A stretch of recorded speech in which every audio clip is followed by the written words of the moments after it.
যাবতীয় সবকিছু আছে। আজকে তারা যদি আমাদের বিরুদ্ধে ষড়যন্ত্র করে, আর যিনি ষড়যন্ত্র করবে তাকে আশ্রয় প্রশ্রয় দিয়ে যদি এই দেশের বিরুদ্ধে ষড়যন্ত্র করে, ইসলামের বিরুদ্ধে ষড়যন্ত্র করে, বুক টান করে দাঁড়াইতে হবে। 26 গুণ বেশি বড় হতে পারো, আমরা মুসলমান কেল্লা কাটায় দেব, ইসলাম দেব না। একমত?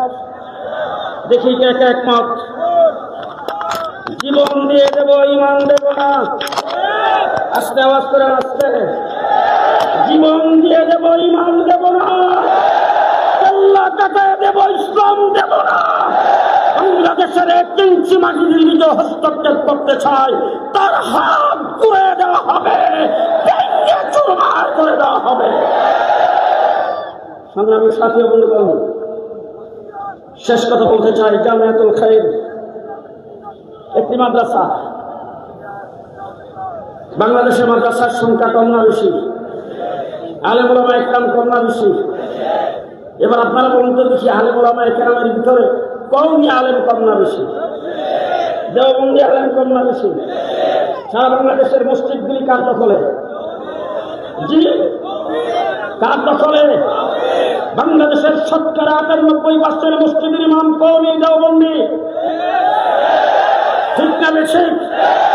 আজকে গোটা বাংলাদেশে রাষ্ট্রীয় কোনো বিষয় যদি আসে, কোন সামাজিক বিষয় আসে, আন্তর্জাতিক কোন বিষয় আসে, কওমি উলামায়ে কেরাম যে সিদ্ধান্ত গ্রহণ করবে, এই সিদ্ধান্ত সরকারকেও মেনে নিতে হবে। ঠিক কিনা বলেন? কিন্তু আজকে যদি কেউ বক্তৃতায় দাঁড়ায় বলে তাদেরকে মসজিদ থেকে ঘাড়ে ধরে ধরে বের ফেলতে হবে।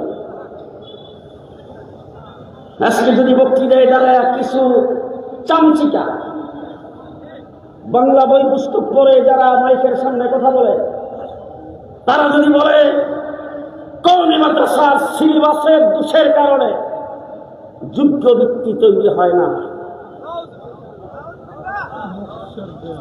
আমাদের বুজুর্গ আলেমীন যারা আমাদেরকে নেতৃত্ব দিতেন, পরিচালনা করতেন, তাদের অনেকেই দুনিয়া থেকে চলে গেছেন।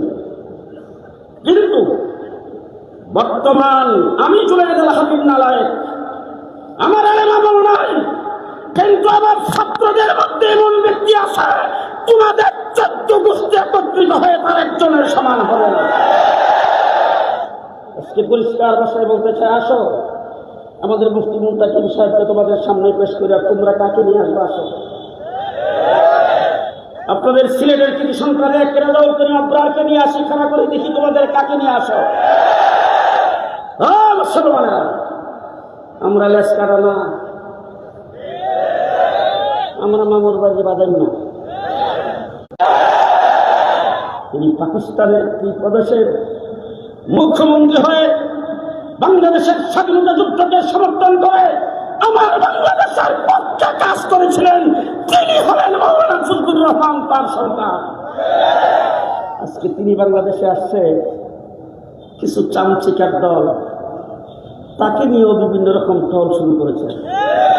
আমি আপনাদেরকে বলতে চাই, তাদের হাত দুইটা, আমাদের হৃদয় একটা। আমাদের হাতে মনে হয় কোনো আঙ্গুল নাই, আমাদের শরীরে মনে হয় কোনো রক্ত নাই। আছে? ওনারা যে চাউলের ভাত খেয়ে বড় হয়েছেন, আমরাও সেই চাউলের ভাত খেয়ে বড় হয়েছি।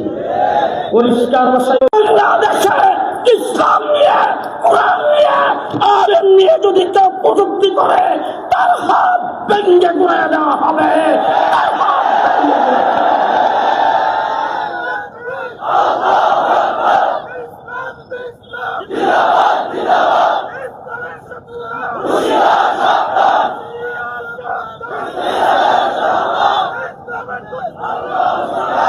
গত 15 বছর আমার কওমি মাদ্রাসার সিলেবাসে হাত দেওয়ার জন্য বারবার শিক্ষামন্ত্রীর পরিবর্তন হয়েছে, কিন্তু একটা প্রশ্ন হিলাতে পারে নাই।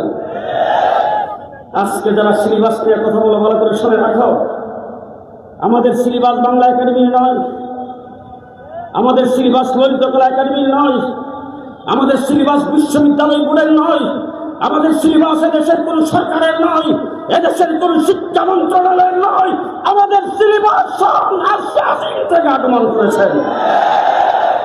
আপনারা হযরত ইব্রাহিম আলাইহিস সালামের নাম শুনেন? শুনছেন? ইব্রাহিম আলাইহিস সালাম আমরা কি লাগে? হ্যাঁ, আপনাদের সবাই না কিছু আজকে সিলেটের মানুষের জাতির পিতা হযরত ইব্রাহিম আলাইহিস সালাম, যে সারা বাংলাদেশে, হ্যাঁ, সারা বিশ্বের বিশ্ব মুসলিমের জাতির পিতা হযরত ইব্রাহিম আলাইহিস সালাম। ডাইনে বামে তাকায় দেখবেন, কেউ যদি চুপ করে থাকে কাউয়া কাদের ধরে দিল। বিশ্ব মুসলিমের জাতির পিতা হযরত ইব্রাহিম আলাইহিস সালাম মেয়াদ কাল হইল আগামী 2031 পর্যন্ত। হ্যাঁ, 2041। কতদিন? জি, এবার জিজ্ঞেস করতে চাই, সিলেটের মাটিতে, ঢাকার মাটিতে, চট্টগ্রাম মাটিতে, খুলনা, রাজশাহীর মাটিতে, পৃথিবীর কোন জায়গায়, কোন শহরে ইব্রাহিম আলাইহিস সালাম মুসলিম জাতির পিতা, তার প্রতিবাদে মিছিল হয়েছে কয়টা? বিবৃতিগুলো কিছু মানুষে দিছে, মানববন্ধন, জনসভা, সমাবেশ, বক্তৃতা হয়েছে কোনোদিন? কেন? কি কারণ? মুসলিম জাতির পিতা হযরত ইব্রাহিম আলাইহিস সালাম কিয়ামত পর্যন্ত সময়ের জন্য তা ঘোষণা করেছেন স্বয়ং আল্লাহ। মিল্লাত আবিকুম ইব্রাহিম, ঘোষণা করেছেন কে? আর আজকে কেন আসছে? কে ঘোষণা করেছেন? কোনো মিছিল নাই, কোনো প্রশাসন নাই, কোনো জনসভা নাই, কোনো বক্তৃতা নাই। তার কারণ হলো আল্লাহ ঘোষণা করেছেন পৃথিবী কিয়ামত পর্যন্ত কোনোদিন কোনো মিছিল হবে না, কোনো প্রতিবাদ হবে না, কেউ তার বিরুদ্ধে কোনো বিবৃতি দেবে না। তার দ্বারা বোঝা গেল জাতির পিতা মানুষের উপরে সংসদে বিল পাস করে, সেইটা করা যায় না। সংসদে বিল পাস করে জাতির উপরে চাপায় দেওয়া যায় না। যদি চাপায় দাও তাইলে একদিন জাতির পিতা ঘোড়ার ডিমে পরিণত হয়ে যায়। আজকে আমি বলি না, আমার মাদ্রাসার কোনো ছাত্র স্লোগান দেয় না, কিন্তু রাস্তায় নেমে অনেকে স্লোগান দেয়, শেখ মুজিব ঘোড়ার ডিম, জাতির পিতা ইব্রাহিম। ঠিক আছে, আমরা একটা মূর্তির বিরুদ্ধে কথা বলেছিলাম, যাত্রাবাড়ির মোড়ে মূর্তি লাগাবে, এক্সপ্রেস ওয়ের মাথায় বাইতুল মোকাররমের সামনে দাঁড়ায় খুব সুন্দর মাধুর্য ভাষায় সম্মান, ইজ্জত সবকিছু ঠিক রেখে বলেছিলাম, মাননীয় প্রধানমন্ত্রী, আপনার বাবার নেতৃত্বে যেহেতু এই দেশ স্বাধীন হয়েছে, বাবা হিসাবে আপনার কাছে তিনি যেমন ইজ্জত আর সম্মানিত, আমাদের কাছেও তিনি সম্মানিত। সুতরাং তার মূর্তিটা যদি আপনি যাত্রাবাড়ির মোড়ে লাগান, সেই মূর্তির মাথায় বসে কাকে পাকিয়ে পায়খানা করবে, নাক বেয়ে যখন ধরবে তখন আমাদের দেখতে খারাপ লাগবে। সুতরাং এই মূর্তিটা আপনি লাগাইন না। সেই কথা বলার কারণে আমাদের এত অপরাধ হলো, আমাদের হাতে পায়ে ডান্ডাবি লাগে, আমাদেরকে জেলখানার ভিতরে ফাঁসির সেলের মধ্যে ঢুকায় রেখে দিয়েছ, বিনা বিচারে আমাদেরকে নির্যাতন করেছ, রিমান্ডে নির্যাতন করেছ। যেদিন তোমার পতন হয়েছে আধা ঘন্টার ভিতরে বাংলার মূর্তি সব শেষ। সিলেটের বিষয়টা আছে বোধ আসে না? শেষ বোধ হয় আগামী 5 বছরের জন্য শেষ। জি, কতদিনের জন্য এই ঘোষণা কে করেছেন? ওয়াকুল জাআল হাক্কু ওয়া যাহাকাল বাতিল ইন্নাল বাতিলা কানা যাহুকা। ঘোষণা কে দিয়েছেন? হযরত ইব্রাহিম আলাইহিস সালাম মুসলিম জাতির পিতা, আল্লাহ পাকের খলিল, নাম হলো খলিলুল্লাহ। কি নাম? খলিলুল্লাহ। আল্লাহ পাক বলছেন, তোমার সন্তানকে আমার রাস্তায় জবাই করে দাও। সন্তান জবাই করতে নিয়ে গেছে, জবাই হয় নাই। আল্লাহ পাক ডাক দিয়ে বললেন, তোমার সন্তানের নাম জবিহুল্লাহ। সুবহানাল্লাহ। কালকে সকালে নাস্তা ধরে ইব্রাহিম খলিলুল্লাহ, ইসমাইল জবিহুল্লাহ। আল্লাহ ডাক দিয়ে ইব্রাহিম ঘর বানাও। হযরত ইব্রাহিম আলাইহিস সালাম আল্লাহ পাকের হুকুমে তিনি রাজমিস্ত্রি আর ছেলে জবিহুল্লাহ যুগালী দুজনে মিলে বানাইছে ঘর।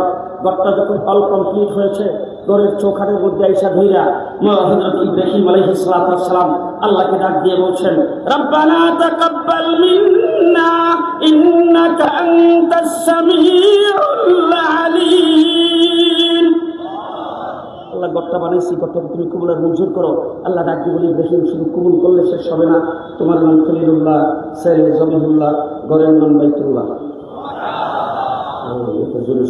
রাস্তার মানুষ ঘর হয়ে গেল বাইতুল্লাহ, তামাম পৃথিবীর শিক্ষা কেন্দ্র।